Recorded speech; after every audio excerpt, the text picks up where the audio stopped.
Hi there, I'm Plus Frames, and this is the fourth episode of a Mortal Kombat podcast, which is an unofficial podcast for the MK fanatic. I hope your holidays went well. Mine were pretty hectic. I had a lot of work to do before the year end, and then really as soon as that was wrapped up, we had to get ready to host Christmas dinner, which took 2.5 days to prepare, and then another 2.5 days to clean up, and I'm just still really fucking tired, but whatever. It's all done. Now I can relax, play with my new toys, play some MK, and finally get around to record this episode. I am really sorry it's been so long. I was just way too busy, and I was also kind of waiting for some big news to drop, but we haven't really gotten much. The Steam pre-order premium edition page has been updated, and there's some new info there, which I'll get into in a bit. But other than that, it's been pretty quiet for the last couple of weeks. I was really hoping NRS would bless us with a gift on Christmas, like maybe a preview of a Sub-Zero Fatality or something like that.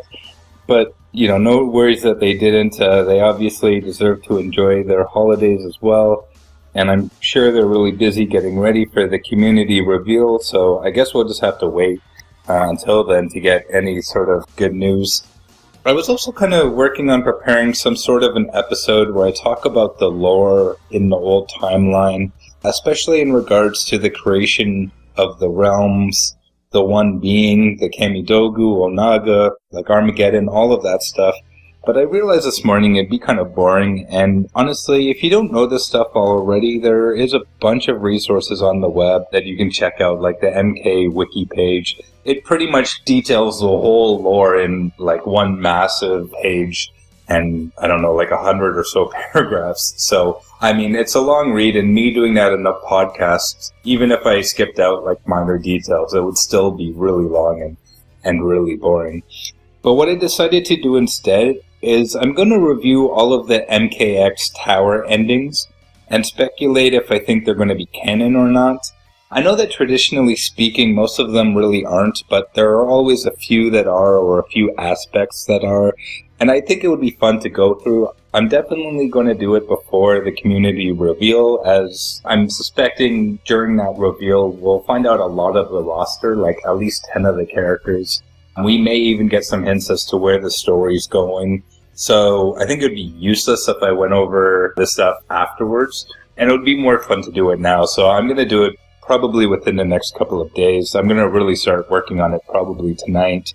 Just preparing and re-reviewing all of the different ones. But anyway, so later in the episode, I'm also going to quickly touch on some of the leaks that have come out recently, as well as the Steam Premium Edition page. To be honest, for the leaks, I don't want to spend too much time on them, but really it seems like a lot of people in the community are really buying into them, and I just kind of want to explain why I think they're bullshit. Hopefully people don't get their hopes too high, so I'll go through that in a bit as well. I'm also going to discuss how I got into MK. It's really just a story I like sharing, and I figured I might as well share it here with you. But before I get into all of that, I want to thank Tenma at Kakarot-chan on Twitter, who gave me some really good feedback. One of Tenma's comments was that I was repeating background music throughout the whole episode, and that was completely true. Each of the stage themes I was playing are typically like 2 or 3 minutes long, but I was repeating it throughout the whole 15 episode. And it got really stagnant, so I'm going to switch them up. I'm going to add a few more songs to each episode. Tenma also commented that the music was way too loud. Not too loud to, I guess, overshadow the talking, but it really made it sound like it was more of a song. That's not really Tenma's comments. That's mine. I play bass guitar and I mix some songs, so that's just kind of my theory, was that that's kind of how I was mixing it, instead of just mixing it as if it was a conversation with it just ambient noise kind of in the background. But that kind of leads me to Tenma's biggest piece of feedback, which was that it sounded like I was reading off a script, and I wasn't really just kind of having a relaxed conversation. And really that was true. I tried ad-libbing my first 2 episodes, which I have since deleted because they were terrible. I think I mentioned this already, but they together lasted like an hour and a half, and I had a lot of ums and ahs and went on tangents that went nowhere, and It was just awful and really hard to listen to. And I really didn't say anything in them that I didn't mention in episodes 1, 2, and 3 that are up on my podcast channel now. And they're only like 30 minutes altogether. So I pretty much cut down the time by a third just by stopping my rambling and kind of reading off a script. But it really took all of the heart out of the episode. It made it sound real robotic, kind of emotionless. And it was great advice because it made me think back to the other podcasts I listened to. And I really tune into these podcasts to hear the podcasters and their personalities and feel like I'm part of the discussion. Most of the news I already know. I follow Twitter, I follow Reddit and SRK and Test Your Might and all of them. So I really know all of the news already. I'm not listening to these podcasts to just get an update on the news. So for me to just read off the news like I'm reading it off the page isn't exciting. I wouldn't expect myself to be interested in listening to it, so I shouldn't expect really anyone else to. I'm going to try and not just read off a script and kind of ad-lib a little more and make it sound more like a conversation. I hope I make it flow a little better, but it is definitely a fine line, and I kind of hope I don't ramble too much. But please let me know if you think the flow of this episode is a little bit better. It's going to be a work in progress, but it's definitely something I want to improve on. And also, since this is just a one-man podcast, it is basically a one-on-one conversation with me, unfortunately, doing all of the talking. But I don't want that to be the case. I really want you to reach out to me. Let me know your opinions and comments. If I ever say anything you disagree with, or you agree with, or you just want to share your experiences, come on, please let me know. And I'd love to address it on my next podcast to keep the conversation going and make it a two-way conversation. Please don't think I won't listen to you. If you don't have any Twitter followers or anything like that, don't think that that really means a shit, because it really doesn't. As long as you're not rude, I'd love to chat with you. But anyways, I just want to thank again Tenma for that advice. It was really great. I really hope it's going to help me moving forward. But with that, I'd like to hop into the news now. I guess the first thing I'll get into, which was the first leak that happened about a week or two ago, I guess about 2 weeks ago now. Apparently someone sent an email from NRS to some random dude by accident in November before the Game Awards reveal. And this email said that Ronda Rousey was going to do the voice work for Sonya. There were 2 images included in the email that were potential covers for the PS4, box art. There was also a link to a SoundCloud page for some song that was supposed to be, part of the soundtrack or part of the game reveal or something like that. And then later this guy even revealed another email he got even earlier, sometime in October, mentioning the DJ's name that I guess did the song and would be playing at the reveal event. Honestly, I think this whole supposed leak is bullshit. First of all, leading up to the Game Awards, there was a lot of speculation for MK11, a lot of hopes that we would see something, but no one knew anything. No one really had any information to go off of. Everyone was just really hoping because we didn't hear anything at E3. And even if you watched trailer reaction videos, when people saw Ed Boon walking out, everyone was like, oh fuck, what's he doing there? Shit, is this really happening? Are we really fucking getting it? No one knew shit, but everyone was speculating about it. So if this guy had these emails that clearly said when it was going to be released or revealed, why wouldn't he have passed along the information then? You could make the argument that he didn't want to get anyone in trouble, but he covered up the people's names from NRS, and he also released it anyway, so what difference would it have made? And the thing to me that makes this seem so fake are the 2 cover images that were supposedly passed around to choose which image they would go for the PS4 box art. Now, they both show a scorpion that, resembles the one we saw in the trailer, but the 2 images are really low res, and I don't understand why that would be. If these are the 2 images that NRS are actually working with, wouldn't they pass around those files, which would be, incredibly high res? Why would they pass along these 2 images that look like they were screenshots from, a thumbnail or something? They're just really shit quality images. It just doesn't make any sense to me. Truthfully, I feel like this guy just found a real clever way to make a convincing leak to make people check out his SoundCloud page and follow DJ, whatever the fuck his name is. And honestly, I kind of applaud him. This leak is complete bullshit, but I'm sure he got more clicks on his SoundCloud page than he ever did before. So, it was a smart tactic, and I think he did a good job making the leak convincing. But it's funny that he apparently had all of this information for 6 weeks before the Game Awards reveal happened, and he didn't release these emails until 2 weeks afterwards or whatever.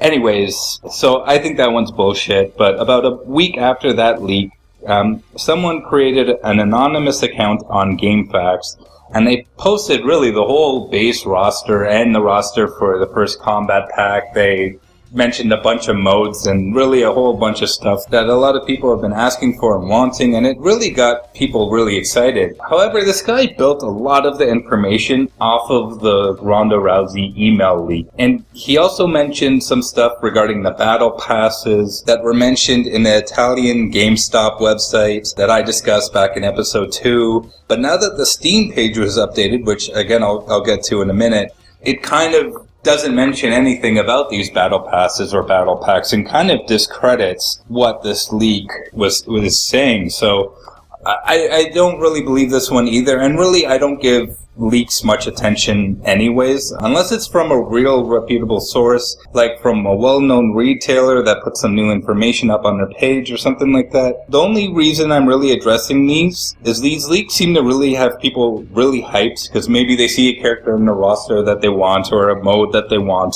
and it's just really getting people hyped for MK11.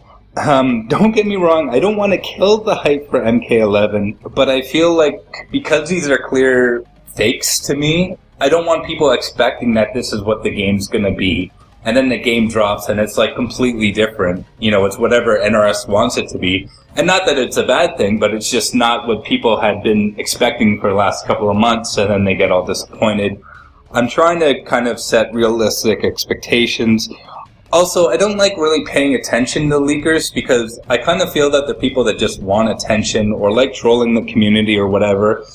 Either way, I don't really feel like they should be heard, but unfortunately, everyone's just so hyped and craving any information that they can get that they'll kind of buy anything that's there. But anyway, so that's that. Now to get into some news I actually do believe, I'm going to talk about the Steam pre-order premium edition page that was updated. First of all, the information in it is quite different from the Italian GameSpot website I talked about in episode 2, but it does contain the same render of Shao Kahn that was premiered, I guess, in the Italian GameStop. So I do believe that the information in the GameStop website was legitimate.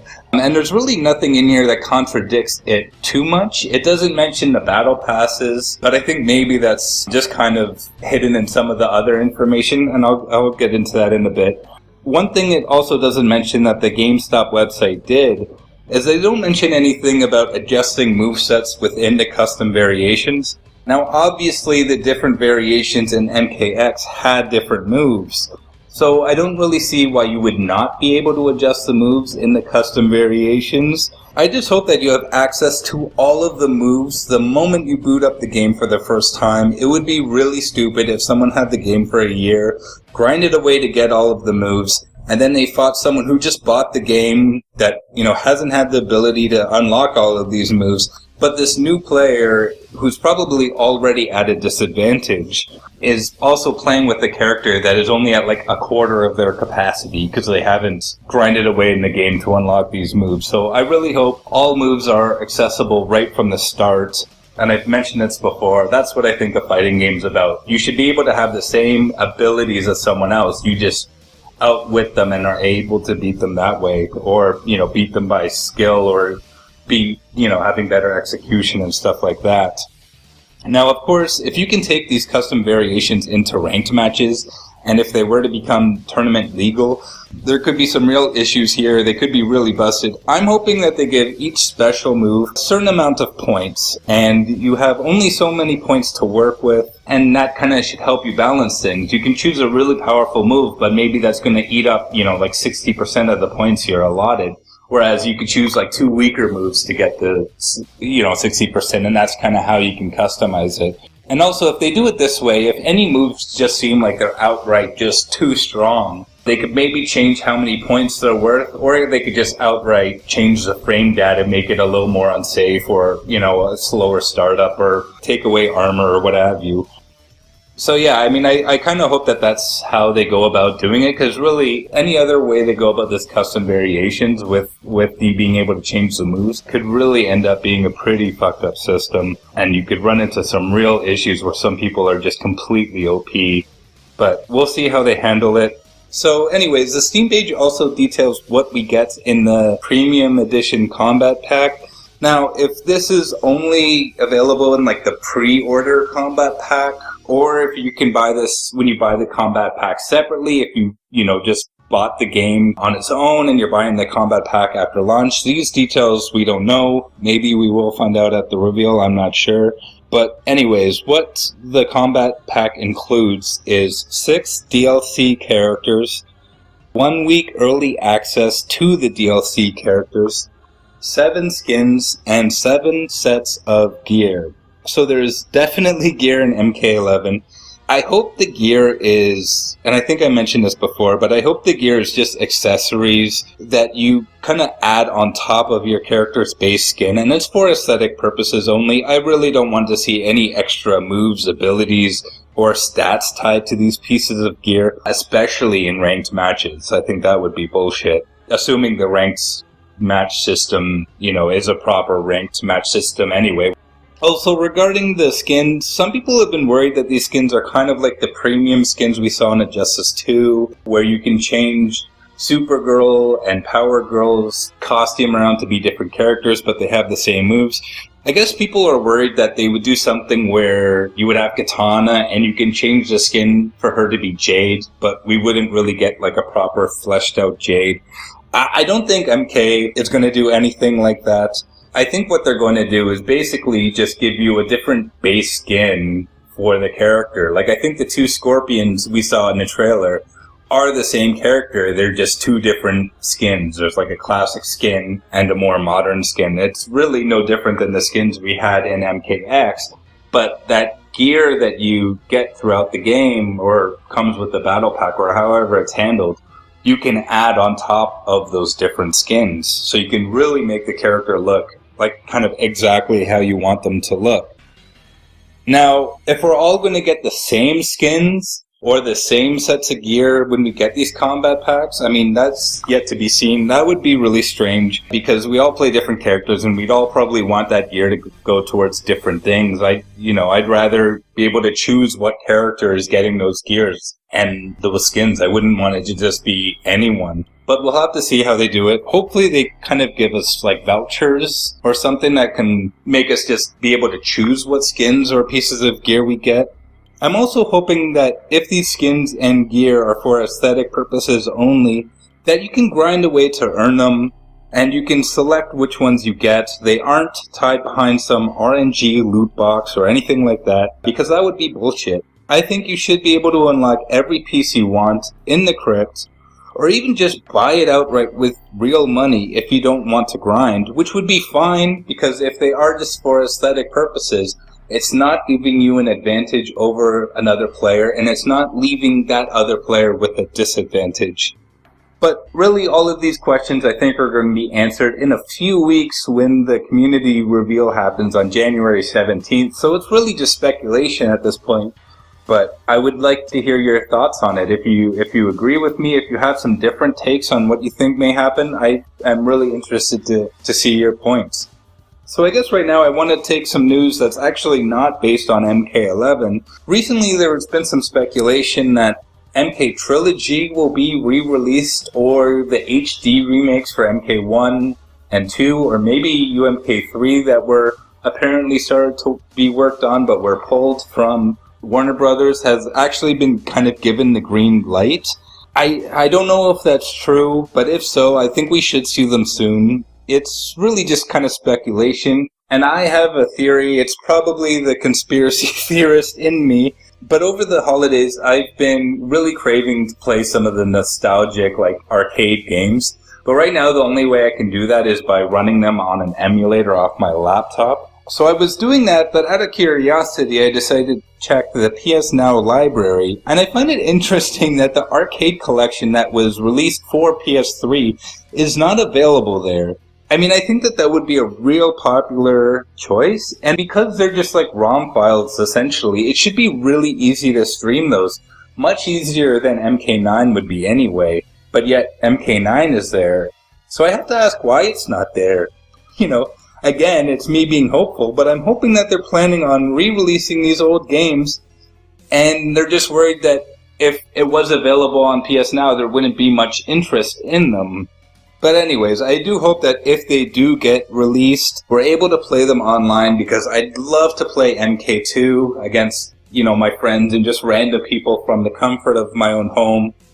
I also don't know if you guys have seen, but over the last couple of days, someone got hold of the MK1 HD remake files that were being worked on like a few years ago or what have you.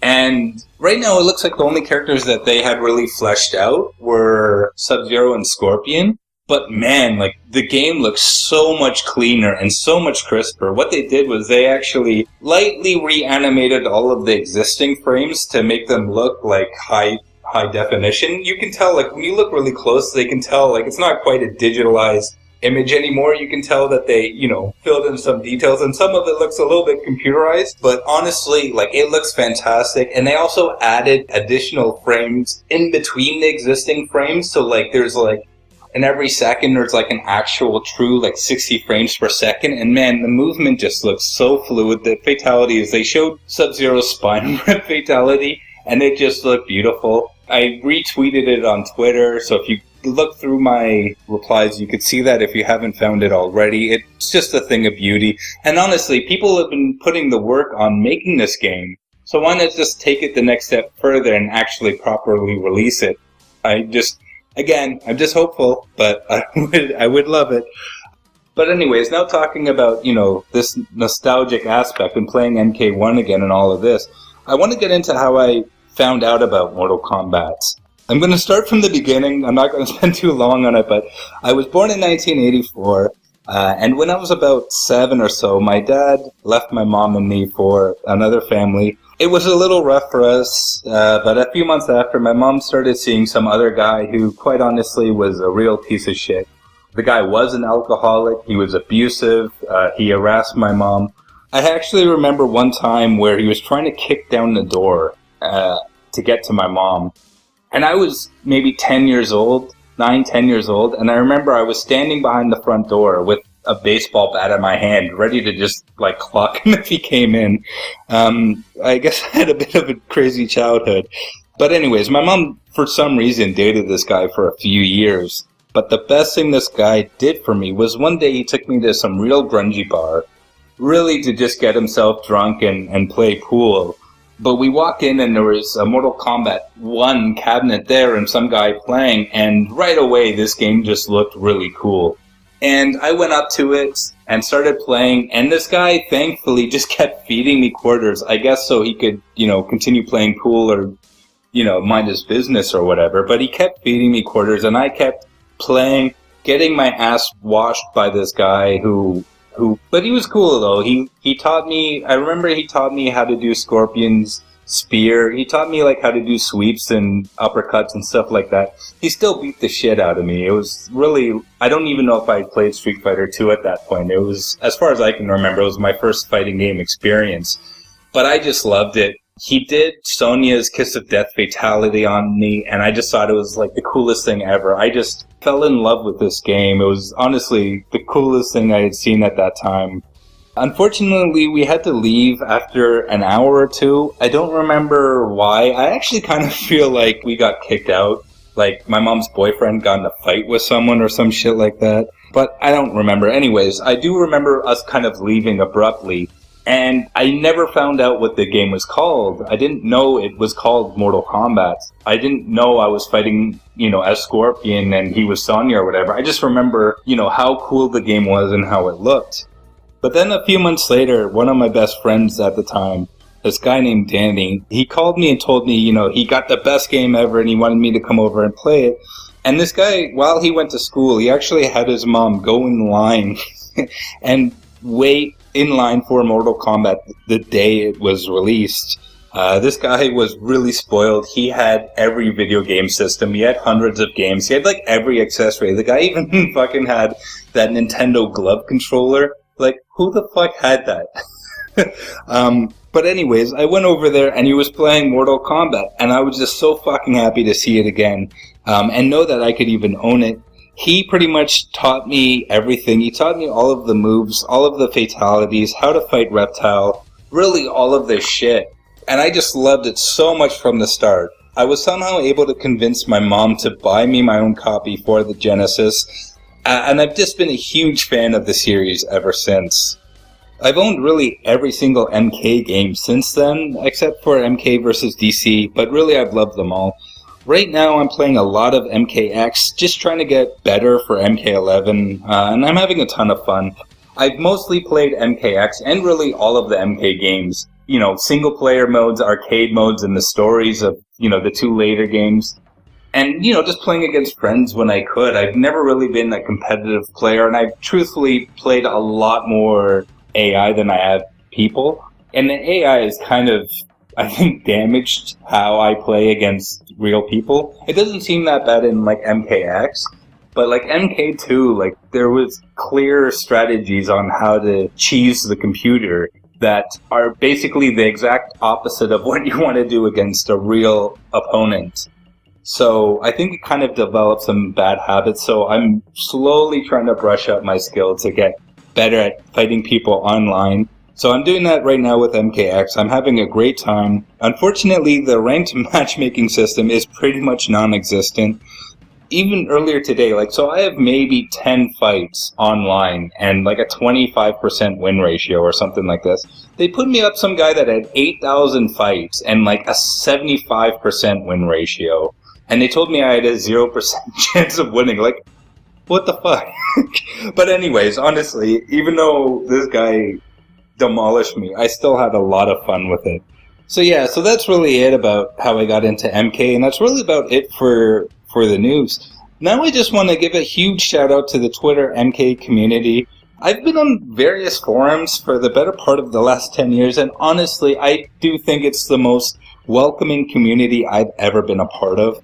And I've only been talking to some of these people for a few weeks, but I've already had people tag me specifically, wishing me happy holidays, tagging me with art that they think I'd be interested in, like MK-based art that I'd be interested in. It's just really cool. Everyone's just been really welcoming. I'd really like to shout out every one of you, but there are dozens of you, and I know I'd miss someone, and I'd feel like a huge piece of shit. I'd probably want to delete this whole fucking episode because of it, and I don't want to risk that. It's been so long since I've been able to record it, so I just want to thank every one of you. You know who you are. I probably reply to you every day. I'm constantly conversing with people about MK on Twitter, and honestly, I love it. The more the merrier. So if you want to talk about MK and you're not already on Twitter and you're not already following me, please do so at +frames_. Also, if you don't really follow anyone in the community, I'd highly recommend you check out MK Extra's Twitter, and that's extra without an E, and follow their list of the MK community list. It's got about 100 different people on there that post various MK content, from art to cosplayers to podcasters to YouTubers and all kinds of stuff. And that's kind of really where I started. I just started following all of these people, and now my Twitter timeline is just like filled with awesome MK stuff, and I absolutely love it. And people were very quick to say, hey, how's it going? You know, thanks for following me. You know, and started asking me stuff, and I just thought that was really cool. So I think that would be a great place to start. Again, it's MK extra without the E, and go to their community list on their Twitter page and just follow everyone. There's like, I think 85 or 100 different people. Just follow every single one of them. But that's really about it for this episode. If you liked the flow of this episode a bit better, please let me know on Twitter, again at +frames_. And also, please let me know how you got into Mortal Kombat. Who introduced you to the series? What was the first MK game you played? Were your parents okay with you playing it? To this day, I don't know why my mom allowed me to own MK1 when I was like 9. But whatever, I mean, I'm thankful she did.